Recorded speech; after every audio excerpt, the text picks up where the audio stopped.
Grazie, buongiorno a tutti.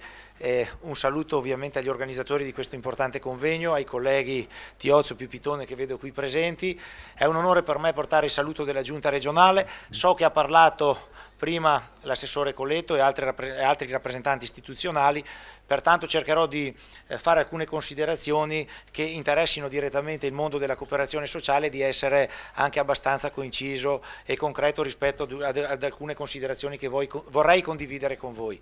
Ma la situazione è in evoluzione, non c'è ombra di dubbio. Stiamo vivendo un momento di grande difficoltà e vi dico una cosa che purtroppo è ovvia e che viviamo sulla nostra pelle quotidianamente.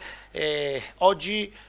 il fatto di sviluppare e di migliorare il rapporto fra enti, istituzioni come la Regione e il mondo della cooperazione sociale credo che rappresenti un passaggio obbligatorio che la Regione debba fare,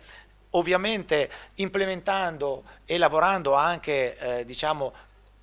facendo riferimento all'ex legge 23, implementando il tavolo di concertazione con voi, perché credo che la forma e il sistema in cui il welfare verrà sviluppato in futuro dovrà senza ombra di dubbio tenere in considerazione in maniera prioritaria il mondo della cooperazione sociale e ciò che a livello di imprenditoria sociale voi siete in grado di offrire oggi ai cittadini veneti, alle imprese venete, alle istituzioni, agli enti e alle persone svantaggiate. 800 cooperative iscritte nel registro della Regione, 4.500 posti di lavoro offerti a favore di persone svantaggiate, sono numeri che parlano chiaro. Noi non possiamo più prescindere da questi aspetti, lo dobbiamo fare con un occhio di riguardo ovviamente al futuro, ma lo facciamo anche con la consapevolezza che ciò che un domani dovremo tenere in considerazione maggiormente rispetto a ciò che oggi ha portato la Regione Veneto e il mondo della cooperazione sociale ad avere una buona cooperazione, scusate il gioco di parole, concertazione e collaborazione, riguarda quell'obiettivo comune che noi rappresentanti delle istituzioni vogliamo raggiungere assieme a voi. Noi vogliamo migliorare i servizi, ma soprattutto la qualità dei servizi offerti. Il fatto di dover puntare alla qualità dei servizi offerti credo che oggi rappresenti un punto di partenza, ma soprattutto un punto d'arrivo. E per farlo la Regione sicuramente non lo può fare in maniera autonoma, non lo possiamo fare senza la vostra collaborazione, senza il vostro supporto, senza la vostra cooperazione e quindi credo che il fatto di proseguire nell'ambito della concertazione con voi, nel tavolo di concertazione, per noi rappresenta una priorità. Noi abbiamo chiaro in testa qual è la differenza tra il volontariato e ciò che invece fate voi, cioè l'imprenditoria sociale. Sono due aspetti che sono strettamente correlati, vicini, ma sono due cose che sono divise dal punto di vista economico e se vogliamo che dal punto di vista sociale. Un domani dobbiamo sviluppare e puntare su una maggiore collaborazione con voi, perché voi siete in grado di offrire servizi ad una qualità migliore a condizioni anche più vantaggiose per l'ente che un domani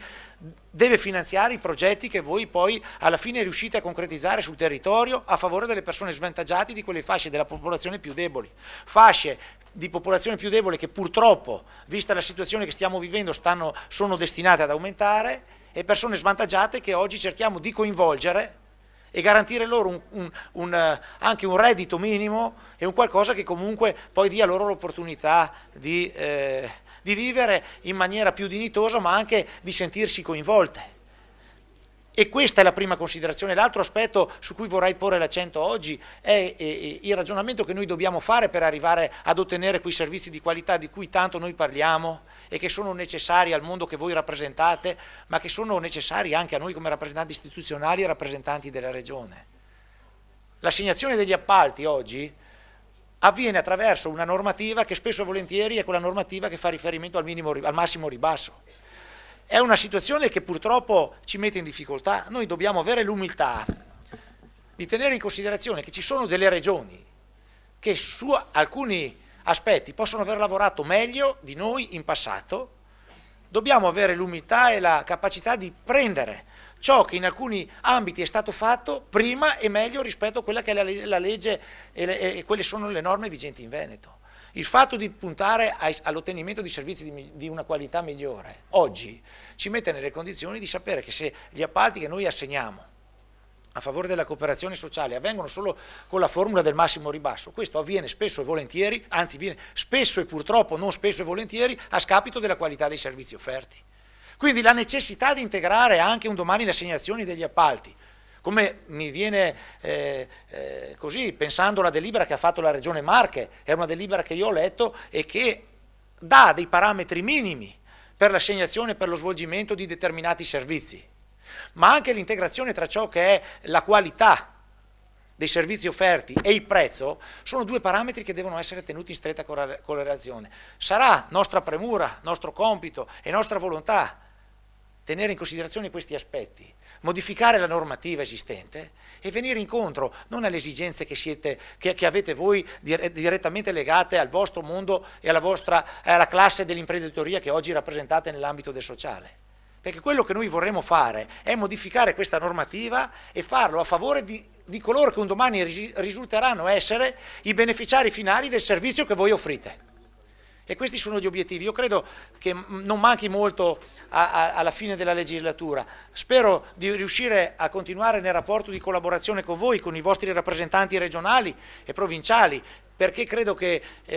il lavoro che avete svolto negli ultimi anni, il fatto che i numeri siano dalla vostra parte, il fatto che comunque siate riusciti, grazie alla vostra determinazione e capacità imprenditoriale, nel dare delle risposte, nel fornire anche un supporto poi a chi un domani deve prendere delle decisioni, il fatto che comunque ci siate e lo vogliate fare con spirito costruttivo è un qualcosa dalla quale noi non possiamo più prescindere. Quindi mi auguro che possiate condividere almeno quelle che sono state le linee guida e ciò che io ho voluto esprimere in questo brevissimo intervento. Sono convinto e sono certo di poter andare avanti con voi sulla strada della collaborazione che abbiamo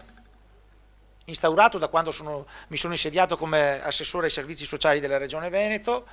Non mi resta che augurare un buon lavoro e una buona prosecuzione di convegno e spero di rivedervi presto e magari ancora più numerosi e contenti e soddisfatti, perché assieme abbiamo dimostrato di saper ottenere dei grandi risultati a favore del mondo che noi vogliamo rappresentare al meglio. Grazie.